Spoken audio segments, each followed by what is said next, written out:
Evening. Hi. Hi.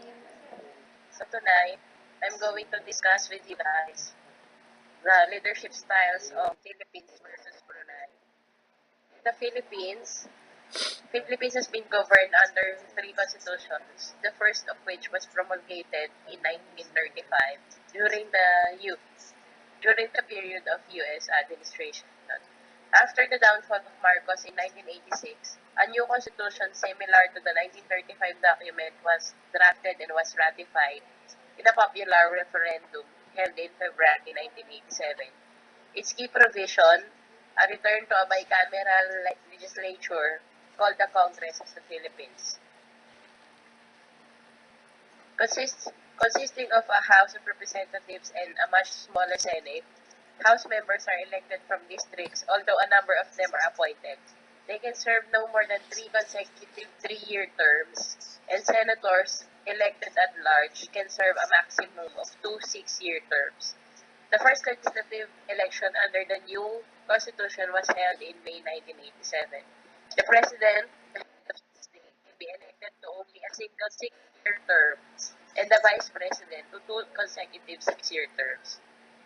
The president appoints the cabinet, which consists of the heads of the various ministries responsible for running the day-to-day business of the government. Presidential appointments are subject to the approval of a commission of appointments, which consists of equal numbers of senators and representatives. While in Brunei, uh, in 1959, Brunei became a self-governing state and adopted a constitution, although the British retained jurisdiction over foreign policy, defense, and internal security. Ultimate authority rests with the Sultan, who is both head of state and the head of government. As Prime Minister, he presides over a council of ministers and is advised by several other councils. The members of these bodies are appointed by the Sultan. In 2004, the Sultan approved a number of amendments to the Constitution, although a provision for a partially elected Legislative Council was among the amendments. Have not been held. That would be all. So, good evening. I'm gonna discuss about the inefficiency and efficiency of the assigned countries, the Philippines and Brunei. According to the Executive Team Survey, the 2017 to 28 World Economic Forum Global Competitiveness Report highlighted an inefficient government bureaucracy as the most problematic factor for doing business in the Philippines. The other factors identified in their order of being problematic were an inadequate supply of infrastructure, corruption, tax regulations, and tax rates.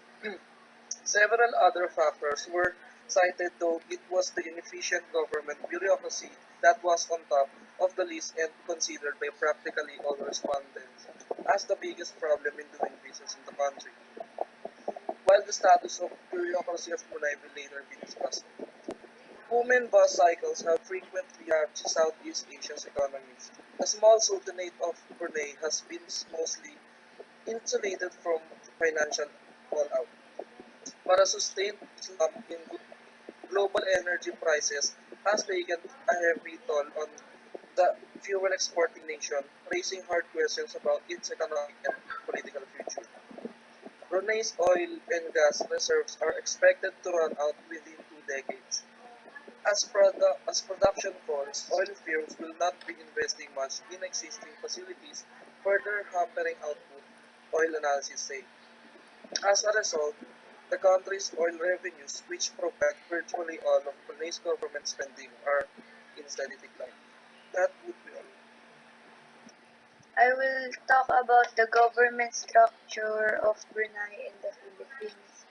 The politics of Brunei take place in the framework of an absolute monarchy, whereby the Sultan of Brunei is both head of state and head of government, while the Philippines is a republic with a presidential form of government wherein power is equally divided among its three branches, executive, legislative, and judicial.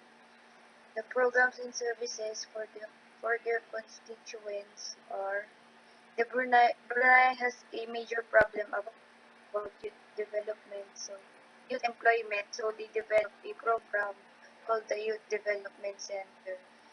The Youth Development Center among the Ministry of Culture, Youth and Sports focuses on youth that are not able to continue their education in their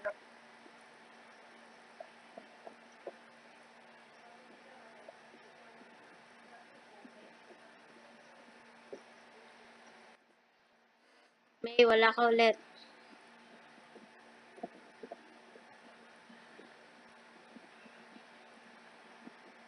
Wala, May.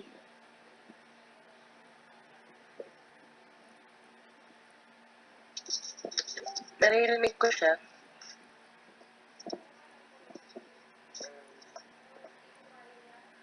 Wala dito.